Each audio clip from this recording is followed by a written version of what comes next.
Hello to all my Patreon backers out there. This is your exclusive video, my predictions for the inaugural Great Balls of Fire pay-per-view. Just imagine that would make my entire year if the show opens up before, the promo packages and the pyro and everything. Just Vince McMahon comes out unannounced, walks onto the stage and says, "Welcome everyone to Great Balls of Fire." Can't you just imagine Vince McMahon saying that phrase in your head? Like, that's how I'm sure the show was pitched, was him going, "We need a new pay-per-view called Great Balls of Fire." I just imagine that's how it was presented to the writing staff, and that's how it came about. And honestly, hearing Vince say that live would be amazing. Enzo Amore taking on Big Cass in a grudge match stemming from their recent breakup, which was caused by a Big Cass being revealed as the mystery assailant of Enzo Amore and all those backstage beatdowns.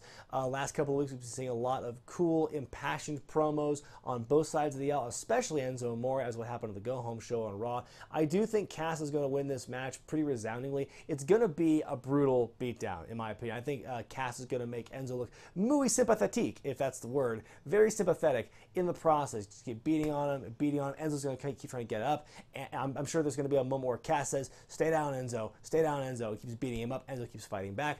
It's going to be a valiant effort by Enzo, but Cass will win in my predictions. Neville defends the Cruiserweight Championship against Akira Tozawa. This angle for the title feels a lot different than previous Cruiserweight title angles, primarily because of the Titus O'Neil factor, the fact that Titus has signed Akira to the Titus Worldwide organization. So now you assume Titus will be in the corner of Akira Tozawa through this whole thing. It's very weird because Akira is a babyface, and I think after this match he will remain a babyface, but it's just the whole factor of Titus being involved there because he's kind of a tweener at this point. I do think that ultimately Akira will win the championship due to chicanery from Titus O'Neil, and it'll be a weird mixed bag because Neville is this devious heel, and he's vanquished every challenger that's come before him resoundingly, but now he will lose his championship in kind of this almost flukish victory at the hands of Akira Tozawa with help from Titus O'Neil. That's my prediction. Intercontinental Championship, The Miz defends against Dean Ambrose in what I hope to God is the last match between these two for a while, because while they're great together, I do think this angle has really run its course. It started back on SmackDown,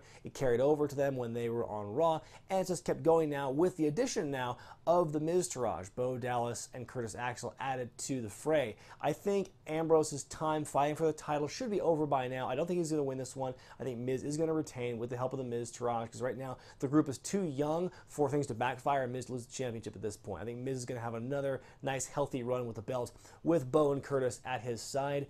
I don't know who the challenger is going to be after this point, but I think it's time for both guys to move on. The Raw Tag Team titles are on the line in a 30-minute Iron Man match as Sheamus and Cesaro defend against the Hardy Boys. We've seen a lot of great stuff between these two teams ever since Payback back in April, but like the Miz-Ambrose feud, I do think it's time for this one to wrap up and both teams to move on. I do think it will be a closely fought battle. I'm guessing the final score will be something like 4-2 or 4-3 or something. Cesaro and Sheamus will retain the championships and finally get that monkey off their back. The Hardy Boys will no longer pursue them. As far as the future of the Hardy Boys, who really knows at this point? I think they can still kind of stay in the tag mix for a little bit, primarily because the tag scene is so thin at this point. I think there needs to be some more tag teams in the division at this point on Raw, so the Hardys will stay together for a little bit to kind of keep that going afloat, but ultimately I do think they're going to split up and go their ways on singles routes. Seth Rollins taking on Bray Wyatt. I guess the reason they're fighting is because Bray Wyatt was offended that Seth Rollins said he was a false prophet, so he's mad over just him kind of being insulted verbally.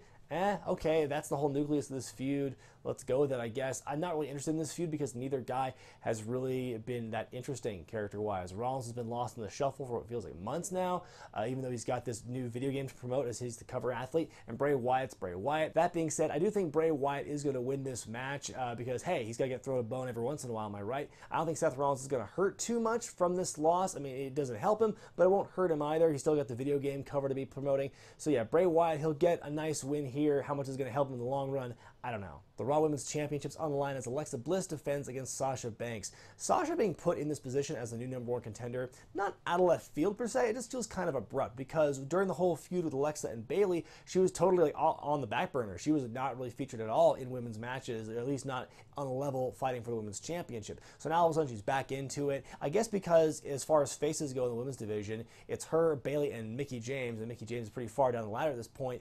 Yeah, I guess Sasha Banks needs to be in that position anyway. Because Sasha Banks' ascent to #1 contendership, to me, feels so sudden. I do think they're going to keep this going for a little while longer, kind of like what they did with Alexa and Bayley. I think Alexa will retain with the help of Nia Jax, now that they got the whole Nia Jax-Alexa Bliss partnership kind of rekindled again after a few weeks where it was kind of cooled off. Now it's back together. I think Nia Jax will help Alexa retain. Ambulance match, Roman Reigns versus Braun Strowman. I am looking forward to this match because, like I said before, who wore it better? This has become my favorite Roman Reigns rivalry because it doesn't feel so one-sided and predictable. It's just, I love the physicality of it.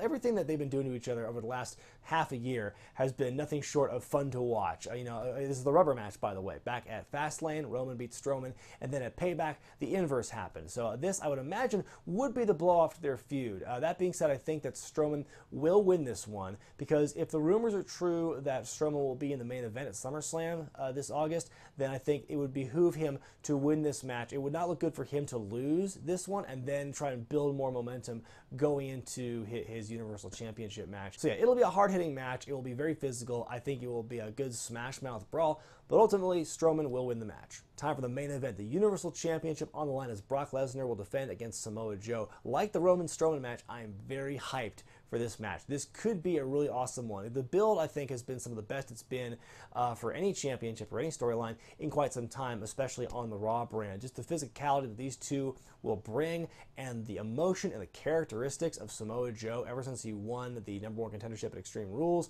I think has been nothing short of excellent. The way he manhandled Paul Heyman, got a couple of licks in on Brock Lesnar in a couple of encounters here and there. The stuff they did with the split screen interview this past Monday and him like storming the arena trying to find Brock Lesnar, I think it's been really great stuff. Every time we see Brock Lesnar going into a big match, I think a lot of us are thinking kind of a false hope. Oh, maybe it'll be a competitive one. Maybe it'll be, a really entertaining match. And maybe Brock won't just be Suplex City the whole time. But the last couple of times we've seen matches with him, we've been kind of disappointed because it happened against Dean Ambrose. It happened against Goldberg. Will he deliver? Will it be an entertaining match at Great Balls of Fire? I do think it's like I'm still hoping against hope. I might get fooled again, but I think it's not going to be just Suplex City. I hope Paul Heyman in his promo a couple weeks ago is correct in his assumption that it will be a knockdown, drag-out fight. I want to see Brock Lesnar, the Brock Lesnar that fought John Cena at Extreme Rules 2012. I don't want to see the Brock Lesnar who fought Dean Ambrose at WrestleMania 32, I want to see that kind of Brock Lesnar. I think we will get that. I do think that Brock Lesnar will hold on to the championship. Either he will win in a very hard-fought battle and take out Samoa Joe with some kind of submission hold, or some chicanery will happen and Braun Strowman will come back and mess things up and just basically assert his dominance and his place as the #1 contender, and that's how it'll end. So yeah, ultimately, by hook or by crook, Lesnar will win the championship. I don't want to see Samoa Joe out of the picture just yet. I still want to see him involved. I want to see another match between these two. I want to see Joe remaining involved in the Universal Championship scene. But yeah, I don't think, as much as I think it'd be cool to have him win, I don't think he's going to win here. So those are my picks for the Great Balls of Fire pay-per-view. What do you think is going to happen at the show on Sunday? Let me know in the comment section below, and I'll see you on the other side on the YouTube channel for my Great Balls of Fire review. Once again, to all my Patreon backers, thank you all so much for your support. I'm Brian Zane, and I'll see you next time.